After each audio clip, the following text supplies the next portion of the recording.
తాజాగా మళ్ళీ cabinet meeting. ఇప్పుడు ఈ ప్రభుత్వం అధికారంలోకి వచ్చి 9 నెలలు 10 నెలలు అయిపోయింది. 10 నెలల్లో ఋషికొండ సంగతి ఏమీ తేల్చాల. ఆ రోజు నుండి ఈ రోజు వరకు వీళ్ళే చెప్పారు అద్భుతమైనటువంటి నిర్మాణం అని. 450 కోట్లతో ప్యాలెస్ కట్టాడు అన్నారు. రాజ ప్యాలెస్ లాగా కట్టుకున్నాడు అన్నారు. బట్ 400 కోట్లతో అంత గొప్ప ప్యాలెస్ కట్టాడంటే ఎంత గొప్పతనం అది? రాష్ట్ర ప్రభుత్వం దగ్గర జగన్ ఏమైనా ఇంటికి పట్టుకుపోతాడా? అది జగన్కి కట్టించుకున్నాడు, జగన్కి కట్టించుకున్నాడు, వాళ్ళ ఆవిడకి కట్టించుకున్నాడు అంటూ చాలా ప్రచారం చేశారు. అది ప్రభుత్వ ఆస్తి. ప్రభుత్వ ఆస్తి ప్రభుత్వం కోసం కట్టిస్తే ఎవరు ముఖ్యమంత్రి ఉంటే వాళ్ళకి వర్తిస్తుంది. ఇప్పుడు దాన్ని ఏం చేయాలో చెప్పండి అని అడగటం. అంత అద్భుతమైనటువంటి భవనం శుభ్రంగా హోటల్కి ఇచ్చుకున్నా సరే 7 స్టార్ హోటల్ నడుస్తుంది అక్కడ.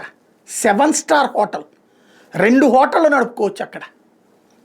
అంత అద్భుతమైనటువంటి ప్రదేశం. కార్పొరేట్ కంపెనీలు పరిగెత్తుకుంటూ వచ్చి అక్కడ ప్రోగ్రాములు పెట్టుకుంటాయి. కార్పొరేట్ కంపెనీలు ఎక్కడెక్కడికో పోతుంటాయి.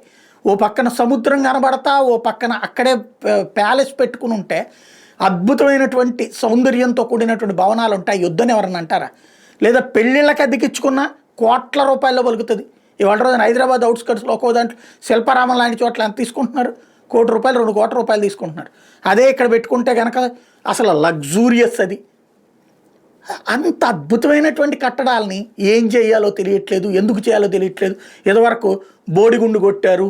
ఇలాంటి ఎంతసేపటికి నాటు పదాలు, అసహ్యకరమైనటువంటి మాటలు, ఒక వ్యతిరేకతను సృష్టించడం తప్పించి సంపద సృష్టి అంటే సంపద ఈ 9 నెలల్లో దానికి అద్దెకిచ్చుకుంటే కనుక కనీసం 300-400 కోట్ల రూపాయలు డబ్బులు వచ్చేది. ఎందుకు చేసుకోలేమో అర్థం కాదు. జగన్ మీద ద్వేషం, రాష్ట్రం మీద ద్వేషం కాకూడదు, ప్రజల ఆస్తుల మీద ద్వేషం కాకూడదు.